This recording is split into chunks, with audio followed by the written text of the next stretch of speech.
बहुत समय पहले एक बार फिर से पृथ्वी पर अधर्म और अराजकता फैल चुकी थी।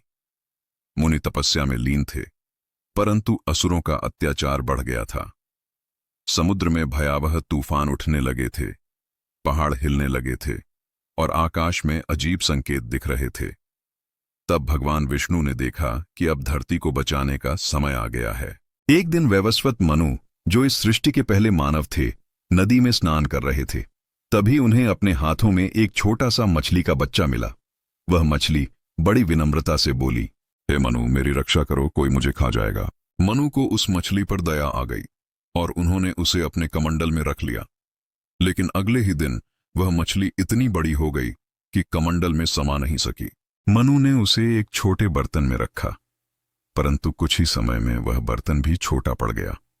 फिर मनु ने उसे एक तालाब में डाला, फिर झील में, फिर नदी में, पर हर बार वह मछली और बड़ी हो जाती। आखिरकार जब मनु ने उसे समुद्र में छोड़ा, तब वह मछली एक विशाल रूप में प्रकट हुई।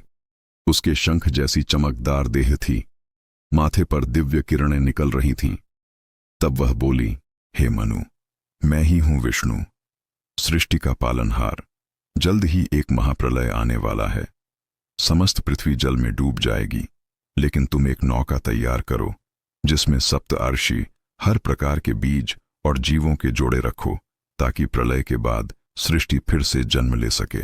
मनु ने भगवान के आदेश का पालन किया और एक विशाल नौका बनाई। कुछ ही समय बाद भगवान की भविष्यवाणी सच हो गई। बादल गरजने लगे, बिजली कड़कने लगी और चारों ओर जल ही जल फैल गया। समुद्र की लहरें पर्वतों को निगलने लगीं। तब मनु अपनी नौका में सप्तर्षियों के साथ बैठे और भगवान विष्णु ने मत्स्य अवतार, मछली के रूप में प्रकट होकर अपने विशाल सींगों से नौका को बांध लिया।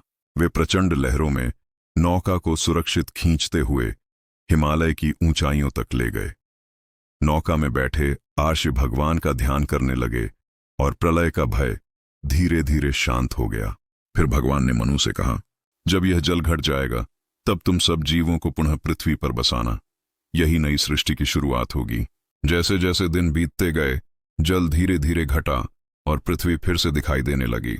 भगवान विष्णु ने मुस्कुराते हुए अपने दिव्य रूप में दर्शन दिए और कहा, हर युग में जब अधर्म बढ़ेगा, तब मैं किसी न किसी रूप में आऊंगा, धर्म की रक्षा के लिए। इतना कहकर भगवान विष्णु अंतर्धान हो गए और मनु ने एक नई सृष्टि की नींव रखी। इस तरह भगवान विष्णु के मत्स्य अवतार ने संपूर्ण सृष्टि को विनाश से बचाया और नई जीवन की शुरुआत की।